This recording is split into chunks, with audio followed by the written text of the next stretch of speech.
Attendant la sortie de l'Algérie tout à l'heure, nous sommes comme d'habitude avec Cheikh Tidiane Diaw, Papa Abdoulaye Der. Alors, le Nigeria, comme d'habitude, quitte en huitième de finale, c'est malheureux. Un match qui va laisser, Charles, beaucoup de regrets quand même au public nigérian, au public africain, parce que d'après ce qu'on a vu aujourd'hui, je pense qu'il y avait de la place quand même pour une qualification en quart de finale pour ces Nigeria face à une équipe de France malmenée pendant presque 70 minutes. Mais il y a eu un tournoi dans ce match, j'espère qu'on en parlera tout à l'heure. Et d'ailleurs, justement, le Nigeria n'a-t-il pas laissé l'occasion d'aller en quart de finale? C'est certain, Charles, les regrets d'abord, avant peut-être de détailler, mais je veux dire, encore de la naïveté, un match que le Nigeria tenait, la France qui a souffert, mais à l'heure du bilan, c'est la France qui gagne par 2-0. Il faut rappeler aussi qu'il n'y a pas 2 buts d'écart dans ce match entre ces deux équipes, comme on l'a si bien dit. La France a été ballottée, malmenée. Ce sont des termes même utilisés par les journalistes français. C'est vous dire qu'ils ont senti passer le vent du boulet, mais au finish, à l'heure du résultat, c'est la France qui passe. Avec Cheikh Tidiane le disait, dans nos discussions en off, plusieurs tournants dans ce match qu'on va développer. jërëjëf de rek pour wax téléspectateurs yi mun ngeen woote ñu waxtaan si nous avons un appel. Déjà ñu am benn appel mbokk mi salaamaaleykum. maaleykum salaam ça va. ça va alhamdulilah soxna si foo ñuy wooteeg tur bi. Rufisque Koura Diop. Koura Diop Rufisque. xaritu TFM. ah jërëjëf ñu ngi lay gërëm alors yow France wala Nigéria kan nga ci faraloon. man Nigéria laa faraloon début bi mais après France laa faraloon. ah lu tax loolu. ah. lu tax nga changé ci biir match bi. ah ñoo dominé ba premier mi-temps après ñu seetaan ba ñu dugal leen. ah kon da nga leen mere daal genre mere la. waaw. waaw mais jaruñu mere Koura da nga ci jàpp rek xëy na beneen yoon dina baax. mais Argentine laa ci porté nag. waaw Argentine mooy sa équipe. ci plateau bi dina am keneen kuy kontaan ci kàddu googu am na beneen farandoo. Koura ñu ngi lay gërëm di la sant bu dee amoo ko laaj. waaw mais Koura nga ne pourquoi nga bàyyi supporter Nigéria dem si de France pour lan. pour lan nga au cours du match nga supporter Nigéria bàyyi ko ne da ngay supporter France lu tax loolu.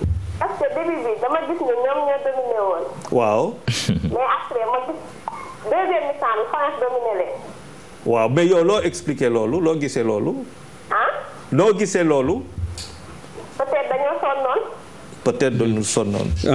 Koura ñu ngi lay gërëm di la sant vraiment ñu ngi lay gërëm. Charles c'est pour dire que peut-être elle n'a pas su expliquer mais ni mu waxee noonu la Nigéria dañu jekk woon ci match bi et malheureusement ni ñuy wax concrétiser wuñu suñu temps fort yi ba li ñu doon discuter Cheikh sànq arrivé mooy la blessure de Onazi qui tenait véritablement le milieu du terrain. Oui Charles mais avant cette blessure est-ce que les Africains n'ont pas montré deux choses dans cette Coupe du Monde? Il y a une certaine forme, une immaturité visible, criarde. Comment on peut avoir un match en main et l'offrir? Et après, il y a ces deux offrandes. Quoi qu'on dise, il y a deux offrandes. Il y a Enyama qui fait une erreur, une faute de main, mais il n'y a personne pour défendre la cage. Et puis il y a Eli Wengi qui vient offrir une balle qui sortait en touche. Mais c'est un but qu'on voyait même venir, puisque... Bon, moi, mais on l'a vu à chaque fois avec les équipes africaines, justement. Pourquoi on voit ça qu'avec les Africains? Je veux dire, aujourd'hui, est-ce qu'il y a t-il pas lieu de repenser tout ce football? Cette immaturité. Quand on regarde aujourd'hui cette équipe de Nigeria, elle gagne le match les doigts dans le nez. Quand on le voit à l'arrivée, c'est 2-0 pour la France. Ouais, moi je pense que Charles... C'est vrai qu'on peut parler d'immaturité, de naïveté, mais quand même le tournant du match, bon je dirais même pas le carton rouge que devait avoir Matuidi, mais c'est surtout la sortie de Onazi. mbokk mi allo salaamaaleykum. allo salaamaaleykum. waaleykum salaam rahmatullah fooy wooteeg nooy wuyoo kilifa gi. maa ngi wootee HLM. tur bi naka la. Sidi Diakhaté. Sidi Diakhaté. France wala Nigéria koo ci faraloon tey. Nigéria laa faraloon. yaakaar tas na de. non yaakaar tasul sax c'est que africain yi. tubaab yi mënuñu régler seeni problème mu prix bien avant mondial.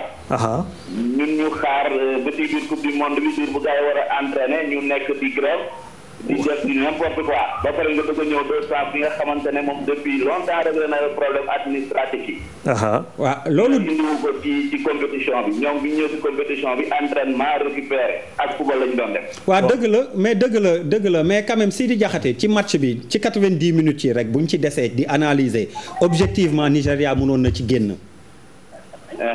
waaw mais. non en fait côté Nigéria bi seen waa ji génnee Onazi.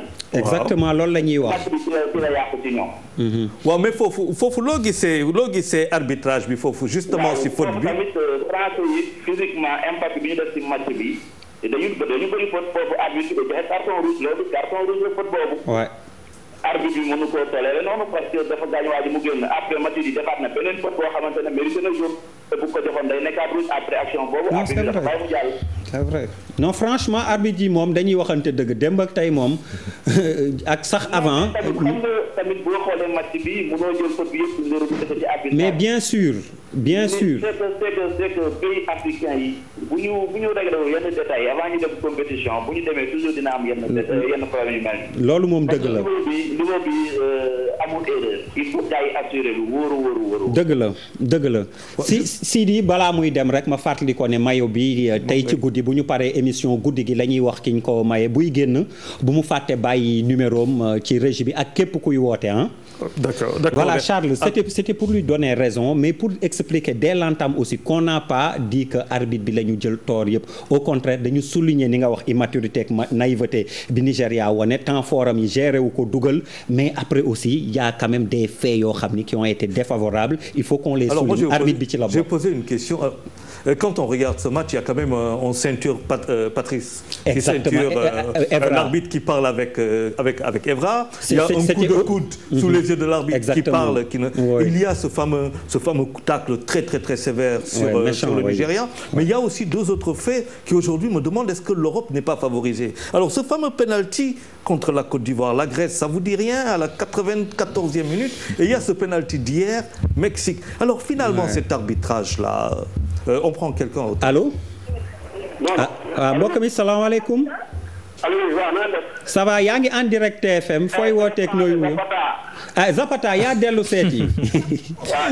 Zapata ça va alhamdulilah waa France. tey mooy nga de. ban mooy damaa football de. parce que dafa baax kenn dafa dugg. man de foofu kat sori na ñoo leen entamé match bi di daw di accéléré dugaluñu dañoo war a dugaluñu. man de yow naa zéro ba nga dem daal première bi xam nga. waxoon na ko fi dëgg la moo doon am mais vraiment boo xoolee France bi yor ko mbir yow yow naa le Marseillais am na ko ci seetee ci Marseillais ma am Marseillais à 200%. dëgg la ñu def mu def ñaari temps c'est vrai mais Zapata Zapata dafa kontaan ba mi ngi wax Barba lu bëri dañuy rëcc ci lu Zapata ñu def nànk rek mais benn laaj laa la bëgg laaj par exemple Zapata d'accord nga Matuidi ni mu gaañee Onazi des ci terrain bi ndax d'accord nga loolu yow.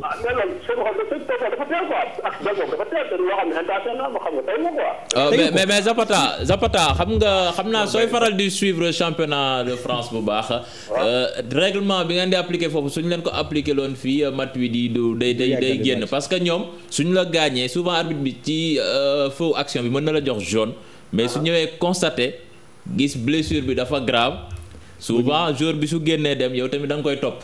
mais bu dee Angleterre la.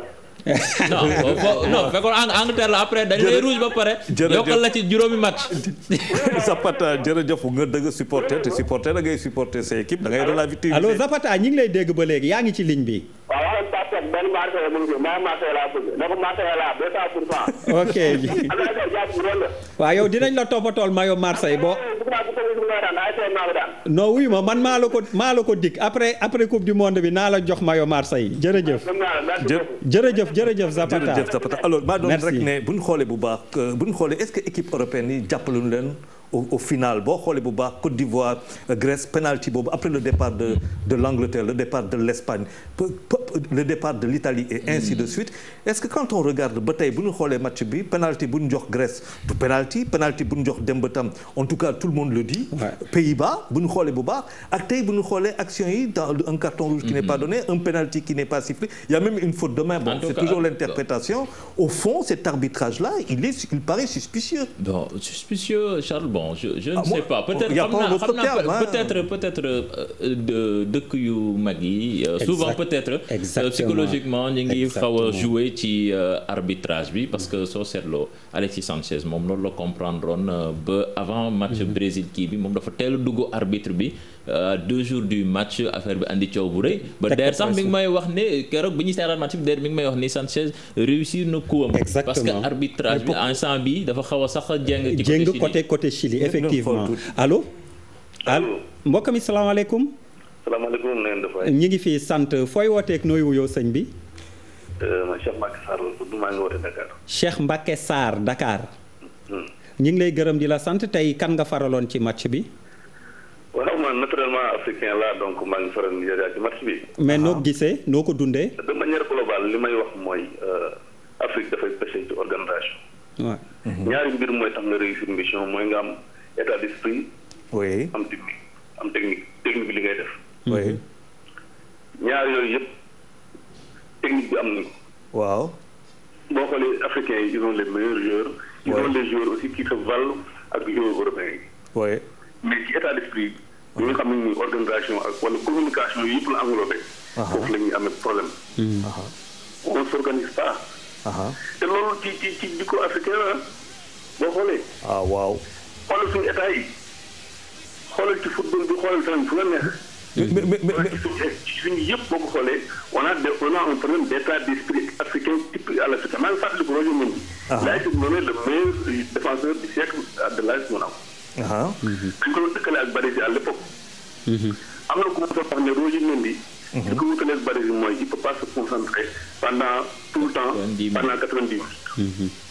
il peut pas se donner à fond concentrer et rester concentré pendant 90 minutes.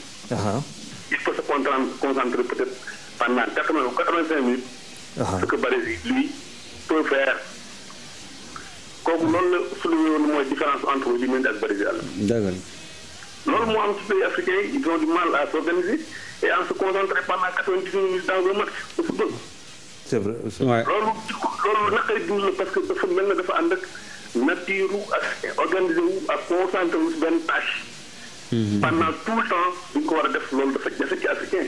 mais donc ci liggéey yëpp seen métier mais Cheikh Mbacké Sarr pour ñu dellu siwaat ci match bi li nga wax yëpp dëgg la kenn mënu ko teggi ñun ñii sax Charles man mi wax nañ ko fi xëy na Cheikh ay raay côté boobu mais je veux dire ci 90 minutes yi ñu génn gisoo ni arbitre bi tamit amoon na sévérité bon du ma ne sax sévérité mais bu jaaraloon yëf yi mbir yi du yegg fii naka la mën a amee action bi mu am vers la 70e minute donc un peu après ak Onazi mi génn et il ne donne pas le rouge à Matuidi ni ñuy wax Evra qui ceinture Odewi Ndié arbitre bi ñëw di wax ak moom alors que règlement bi c'est clair là-dessus et bien d'autres.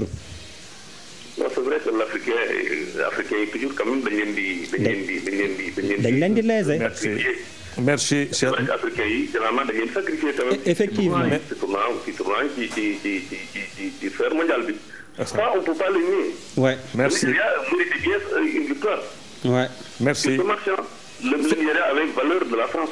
Exactement, c'est dommage. Merci beaucoup. Surtout que Nigeria, Charles, ouverture du score bi nga xamee ni ñoom ñoo ko amoon première mi-temps. Si c'était le Brésil. Exactement, kenn du leen ko bañ. On se souvient de Fred. Exactement. Si c'était le Brésil qui avait marqué ce but-là. Moi, j'en suis pas sûr. Est-ce que bi ñu ko décortiquer du la jox même action que Fred bi ñuy wax. Parce que c'était vraiment limite hors-jeu, franchement. En tout cas, bu ñu xoolee statistiques yi bi ñuy gis nii devant nous. On est quand même impressionné par ce match-là. Effectivement, même si France am 64% de possession et 46 pour ci corner yi nga koy xamee te corneru France yi mi ngi yokk ba yegg 9 bi ñu dugalee but bi. ci fin bi la ñu am li ñu am nii en matière de mais dalay wan ni donc Nigéria dominé na leen côté boobu xojoon leen mais malheureusement foofu tamit nii ñuy wax.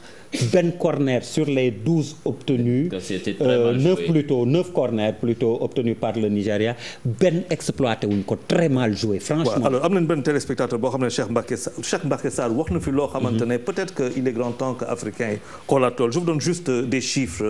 Le Nigeria c'est 123 millions d'habitants c'est 80 190 licencié, le Nigeria. 65 millions de Français pour 2 350 000 licenciés. C'est dire toute la différence qu'il y a te wax na ko sànq en termes d'organisation. ñu jël kon beneen téléspectateur bi ci ligne bi allo mbokk mi salaamaaleykum. maaleykum salaam. ñu ngi fi kañ sant fooy wooteeg tur bi. ñu ngi ziar bu baax maa ngi tudd Pape Sarr. Ba. Pape Sarr. Pape Sarr di wootee Kër Massar. ça va ba mais kan nga faraloon France wala Nigéria. waaw avant tout ñun ay africain lañ. waaw. ñu bëggoon Nigéria gagné mais africain daal dañu bàyyi seen loxo. ah nu ñu bàyyi seen loxo. dañu fubal ba ci biir mais dañuy bàyyeeku. sànq mbokk mi doon ñuy remarqué ah. non dëgg la. dañuy fubal ba ci biir mais dañuy bàyyeeku daal parce que bii bi ñu jël war na woon jël. deuxième bii bi tamit deuxième bii bi jaaduwul ah. non dëgg la bàyyeeku war nañu xoolaat bu baax ni ñu fubalee bu baax a baax. non dëgg la dëgg la jërëjëf. beneen match def man amu ci yaakaar. waaw match boobu sax dinañ ci ñëw léegi Algérie. waaw dinañ si ñëw mais juste avant bon on va quand même parler des Français. jërëjëf Pape Sarr jërëjëf Pape Sarr on va parler des Français. Alors il y a de bonnes notes dans ce match dans cette équipe française mais par contre il y a des joueurs qui sont totalement passés à travers. Pour les bonnes notes je pense sérieusement à Paul Pogba. D'ailleurs, c'est lui qui marque le but qui libère la France, mais quand même, son abattage au milieu de terrain a été énormissime. Il a fait un gros match, très précis dans ses passes. Je pense que, contrairement à Matuidi, c'est vraiment l'homme du match côté français aujourd'hui, même si Antoine Griezmann quand même a fait une très bonne rentrée en deuxième mi-temps. Et Benzema qui tente des choses, mais qui ne marque plus aussi depuis 3 matchs. Bon, pour les bons points, comme je vous dis, côté français, moi je vous les laisse. Je ne cache pas ma déception cet après-midi. Alors, le gardien de but nigérian, on avait parlé de Rempart, une sortie malheureuse, délaissée par son équipe. Sinon, il a été énorme. Oui, bon, aucun défenseur pour pallier ce ratage, il n'a pas été aidé. Il ne peut pas tout le temps faire des miracles. Il faut saluer la bonne compétition qu'il a eu à faire, la bonne prestation.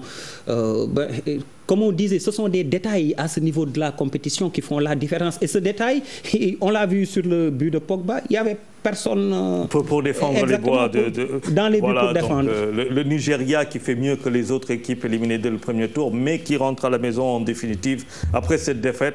Alors il y a l'Algérie dernier. Nous avons quelqu'un au téléphone. ñu jël keneen ki ci ligne bi mbokk mi allo salaamaaleykum. maaleykum salaam. kilifa gi fooy wootee ak tur bi. ñu ngi leen di ziar waay. delloo nañ la ziar fooy wootee ak tur bi. donc man maa ngi nii di wootee côté Castor. Castor tur bi. monsieur Diop. monsieur Diop. Aïcha. waaw donc man li ma bëggoon participer mooy. c'est vrai que c'est dommage pour ñun ñëpp africains yi suñu équipe yëpp bu ñu demee foofu moom malheureusement ba yegg si benn tournant wu fi ngi ëpp solo rek dañuy lajj mais malheureusement nag. dañuy am li ñuy woowee ni. maanaam nit ki li mu ji rek lay récolter. waaw.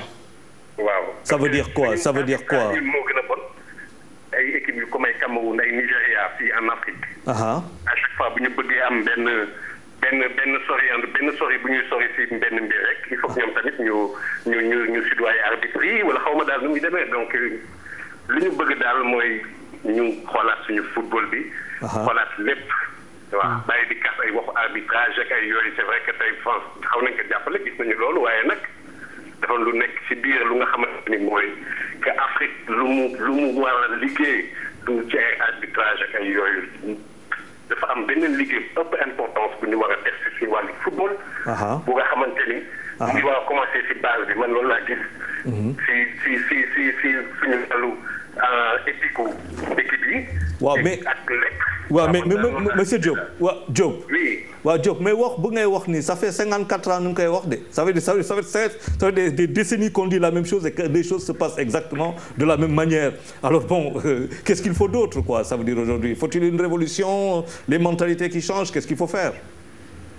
Les coupes du monde se suivent et se ressemblent. li ngeen daanelee fi ñu bëgg daanelee en tout cas man fa laa commencé waatee rek. il faut une révolution et puis ñu ngi koy woowee parce que tamit il est temps ñu def seen changement et puis tamit si biir dëkk yi. tamit ñun suñu biir dëkk yi ak ñëpp benn changement profond la bu nga xamante ni tey jii nii ñun ñëpp a ko soxla je crois que ni li ñuy mérité rek la ñuy am. absolument fii léegi nag changé wuñu changé wuñu ñun si suñu jëmoo bopp bu ñu soxlaa dara. bu ñu soxlaa dara si wàllu football. di jaar si ay arbitrage wala yooyu feneen fu ñu dem ñu def ñu ko. c'est tout le temps comme ça. bu doon nag tey jii nag am na benn nu ñu mel ak yu demee noonu ak benn doxalin bu ñuy doxalee ñun suñu bopp am na yoo xam kenn duñ ko sañ a def man en tout cas noonu laa ko gisee dara. Absolument. Merci Monsieur Diop. Merci Monsieur Diop. Merci. On va parler du dernier match, c'est l'Algérie. Alors, à force d'avoir, faut-il s'attendre à quelque chose ou croiser les bras En tout cas, c'est le dernier espoir africain et je pense que ces Algériens, ils ont les moyens pour faire douter cette équipe allemande, même si je n'y crois pas trop. Ça, quand même, c'est mon avis et j'espère vraiment me tromper. Mais quand même, j'imagine que Walid Halilhodžić, se croyant faible, ne va pas nous ressortir la même stratégie. Il a déjà annoncé la couleur en disant qu'il joue un match pour la gagne. Ah, non, bon, puisqu'on est en huitième de finale, il ne peut pas faire autrement. Mais par la gagne aussi, je pense, le match c'est 120 minutes, plus les tirs au but également. Il peut mettre ses 8 défenseurs et espérer aller au tir au but. Allô, mbokk mi ci ligne bi ñu ngi lay nuyu allo.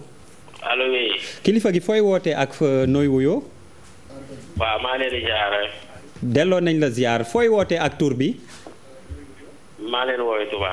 Touba tur bi mun nga ñu ko baaxee. tur bi Omar la. Omar doon di wootee ba Touba. waaw tey la dama doon wax ci football africain man pour man football africain moom dana yéex a dem de. waaw foo ko teg.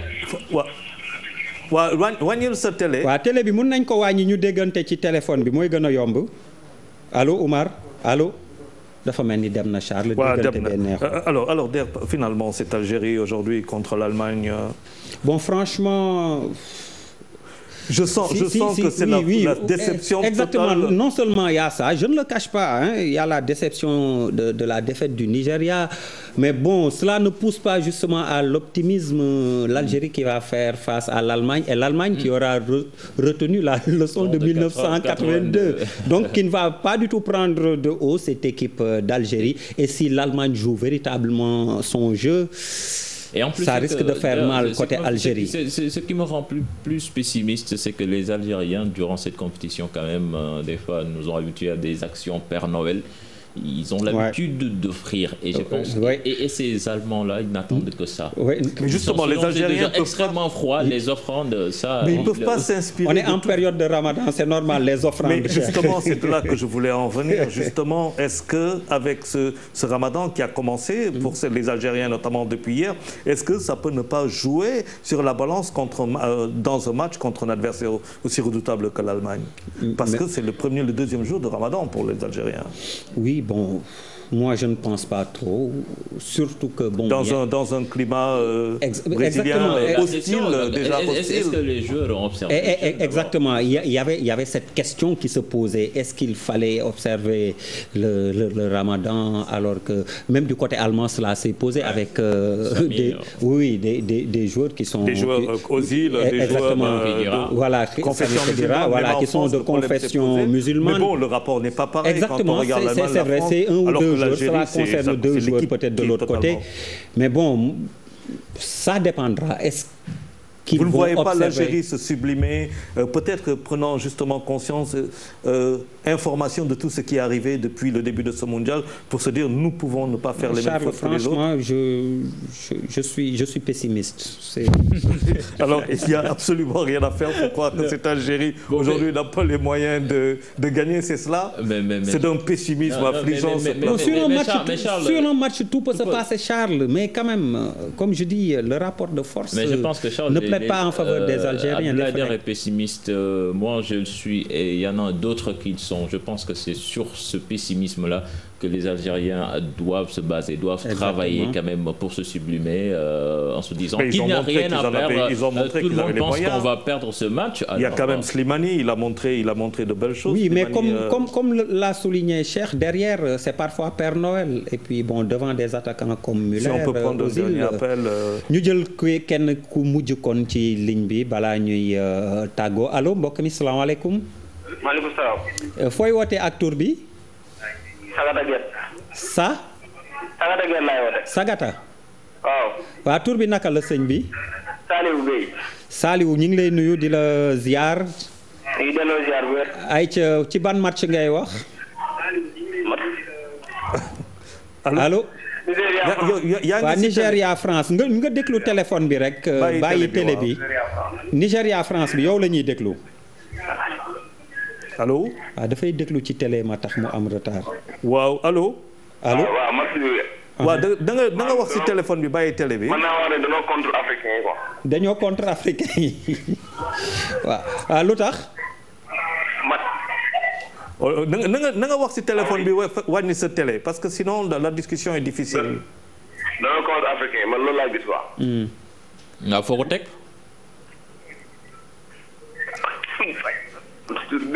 allo. allo maanaam bu fekkente ne yaa ngi koy déglu ci télévision bi dafay difficile da nga koy déglu ci sa téléphone. waaw wàññi naa télé. voilà waaw léegi ñu ne foo teg ni dañu contre africain yi. foo teg dañu contre africain yi. africain yi dañ leen contre parce que xaw rek waaw dañ leen contre daal man loolu laa gis nag. waaw c'est son sentiment qu'il nous livre comprendre nañ ko. Saliou ñu ngi lay gërëm doon wootee ba Sagata bon sentiment am la wax et puis au fond bon c'est comme ça qu'il l'a vécu il y a plein de gens qui l'ont vécu. C'est exactement c'est ce qui semble être vécu sur ce plateau où le pessimisme est venu s'abattre avec la France sur ce plateau visiblement. C'est pour vous dire c'est fini pour aujourd'hui, on se retrouve demain.